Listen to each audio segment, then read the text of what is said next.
बात करते हैं post harvest management of potato की। आलू की हार्वेस्टिंग के बाद में किस तरीके से उसका मैनेजमेंट होगा उसकी बात करते हैं। राइस के बारे में हो चुका है और वीट के बारे में भी कंप्लीट कर चुके हैं। अब बात करेंगे आलू के बारे में। आलू की हार्वेस्टिंग कब करी जाती है?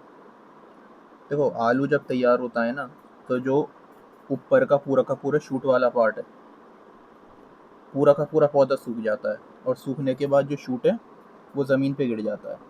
फिर हम आलू को खोद के निकालने से पहले, यानी कि लगभग 10 से 12 दिन पहले, हम ऊपर का पूरा शूट है उसे नियर टू द बेस काट के हटा देते हैं, जिसे हम बोलते हैं डी हॉलमिंग।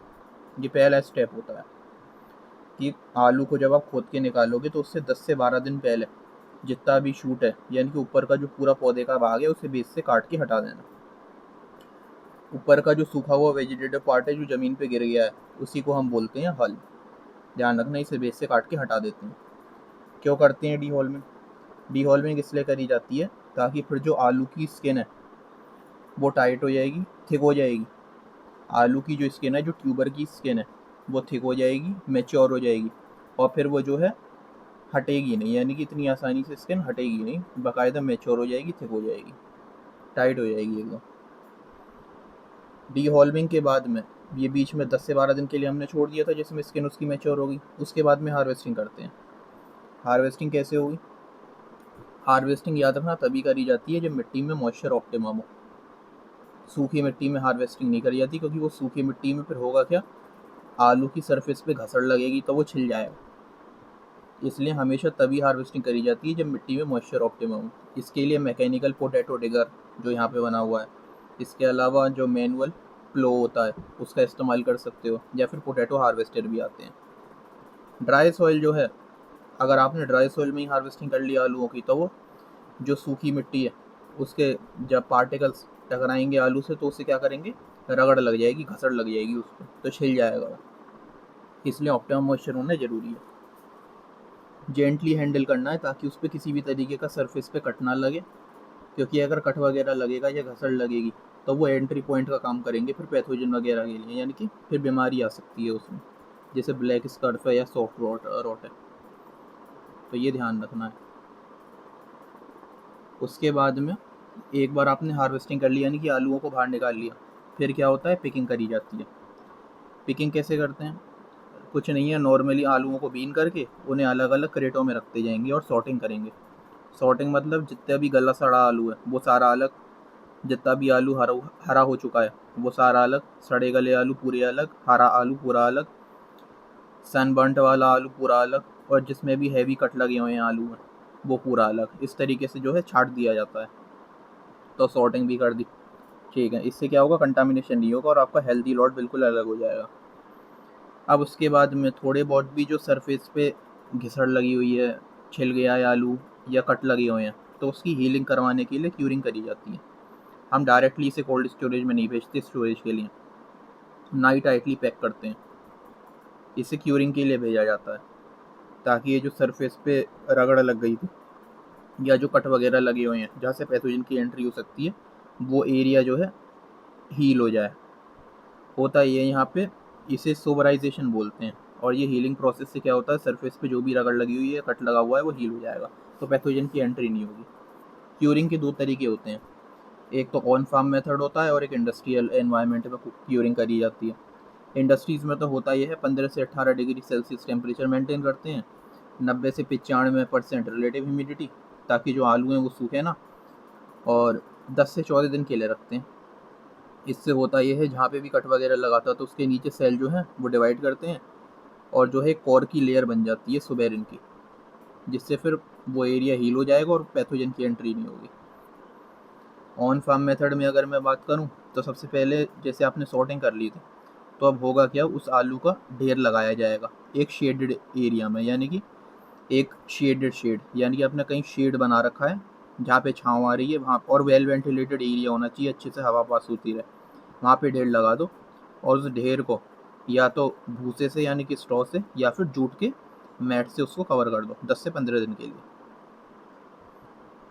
क्यूरिंग के बाद में अब चांसेस रहते हैं कि ये 2 से 3 महीने में स्प्राउट हो सकता है जो ट्यूबर है, इसलिए इसको कोल्ड स्टोरेज में भेज देते हैं।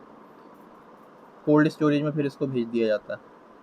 अब मान लो अगर आपको टेबल पर्पस के तौर पे यानी कि फ्रेश मार्केट के तौर पे इस्तेमाल करना है तो 8 से 10 महीने के लिए स्टोर कर सकते हो आप इसे 2 से 4 डिग्री सेल्सियस पे। अगर सीड पर्पस के तौर पे इस्तेमाल करना है अगले सीज़न के लिए तो भी 2 से 4 डिग्री सेल्सियस पे स्टोर हो सकता है। अगर आपको प्रोसेसिंग के लिए चाहिए, कंपनीज में भेजना है चिप्स वगैरह या फ्रेंच फ्राइज बनाने के लिए, तो 7 से 10 डिग्री सेल्सियस पे स्टोर करते हैं, ये ध्यान रखना। प्रोसेसिंग पर्पस के लिए आलूओं को कभी भी 5 डिग्री सेल्सियस से नीचे स्टोर नहीं करा जाता है, ध्यान रखना, क्योंकि फिर उसमें जो स्टार्च है वो टूट के ग्लूकोज में कन्वर्ट होने लगता है, जिससे काफ़ी ज़्यादा मिठास आ जाती है आलू में, तो फिर वो चिप्स वगैरह या फ्रेंच फ्राइज के लिए फिर सही नहीं रहेगा।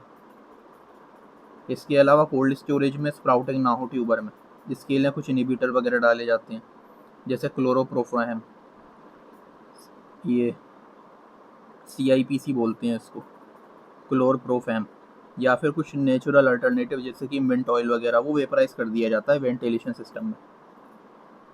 उसके बाद में जब भी आपको मार्केट में भेजना है यहाँ से कोल्ड स्टोरेज से आलू, तो सबसे पहले होगा क्या, इसकी वॉशिंग होगी, जो भी फील्ड सॉइल है वो सारी हटाई जाएगी, फिर उसके बाद इसको सुखाते हैं, उसके बाद में इसकी ग्रेडिंग और सॉर्टिंग होती है।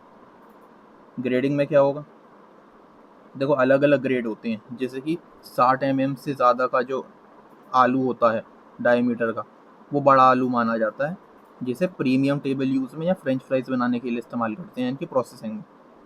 45 से लेकर के 60 mm का जो आलू है वो मीडियम साइज़ का होता है, जिसे स्टैंडर्ड घरेलू जो रिटेल मार्केट है उसमें इस्तेमाल करा जाता है, मतलब उसके लिए वो चला जाएगा। और जो 45 mm से भी छोटा डायमीटर का आलू है वो एज अ सीड पर्पस के तौर पे इस्तेमाल होता है, ये ध्यान रखना। फिर इसकी पैकेजिंग होती है। अच्छा, आलू के केस में जो पैकेजिंग है ना, वो जनरली मैश वाले जो लेनो बैग्स होते हैं उनका इस्तेमाल किया जाता है। देखा भी होगा आलू के कट्टे इस तरीके के होते हैं, लाल रंग का ये मैश लेनो बैग्स होते हैं, इनमें आलू को जो भर के ट्रांसपोर्ट करते हैं। परफोरेटेड प्लास्टिक बैग होते हैं, या फिर क्या होता है, नालीदार गत्ते वाले कार्डबोर्ड भी आते हैं इस तरीके के, उनमें पैकिंग कर दी जाती है। 50-50 किलो की पैकिंग होती है, 1 किलो से लेकर के 50 किलो तक की। एयर टाइट प्लास्टिक रैप आपको बिल्कुल नहीं करना है, क्योंकि उसमें होता ही है, अगर आपने एयर टाइट कर दिया तो फिर आलू के उसमें ख़राब होने के चांस रहते हैं। इसके अलावा आपको इन बोरों को लाइट के एक्सपोजर में नहीं लेके आना। अगर आपने लाइट के एक्सपोजर में ले आई तो फिर ये हरा होने लगेगा और कड़वाहट आने लगेगी, इसलिए कट्टे बिल्कुल भी लाइट के एक्सपोजर में नहीं आनी चाहिए, नहीं तो हरापन और कड़वाहट आने लगती है। और एयर टाइट स्टोर नहीं करना, इस तरीके के मेश लेनो बैग का इस्तेमाल करना है।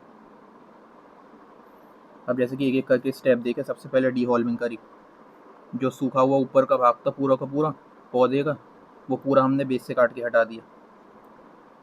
फिर हम यहाँ पे हार्वेस्टिंग के लिए पोटैटो डिगर या फिर पोटैटो हार्वेस्टर या फिर जो मैनुअल फ्लो होता है उसका इस्तेमाल कर सकते हैं। उसके बाद में हमने यहाँ पे सॉर्टिंग करी, है ना, क्रेटों में जनरली रख लेते हैं, सड़े गले आलू अलग, हरे आलू अलग, इस तरीके से। उसके बाद में क्यूरिंग के लिए ले गए, क्यूरिंग के बाद में फिर कोल्ड स्टोरेज में हमने स्टोर किया, वहाँ से फिर जैसे जैसे ज़रूरत होती है या सही दाम जब मार्केट में आ जाएंगे तो मार्केट में भेजा जाता है। उससे सबसे पहले क्या होता है, वॉश करते हैं अच्छे तरीके से, ऊपर की मिट्टी हटाते हैं, फिर ड्राई करते हैं उसको। उसके बाद में पैकेजिंग करी जाती है मैश लेनो बैग्स में, जो इस तरीके के परफोरेटेड प्लास्टिक बैग होते हैं, या फिर नालीदार गत्ते। कोरुगेटेड का मतलब होता है नालीदार, नालीदार गत्ते नहीं आते ब्राउन वाले, उनके बॉक्सेस जो हैं तैयार करे जाते हैं और उनमें 50-50 किलो का जो है वो भर दिया जाता है आलू। तो इस तरीके से ये तैयार हो जाता है।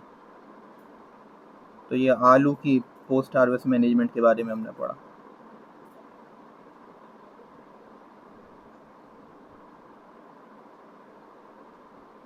ये पूरा टॉपिक कंप्लीट हो गया।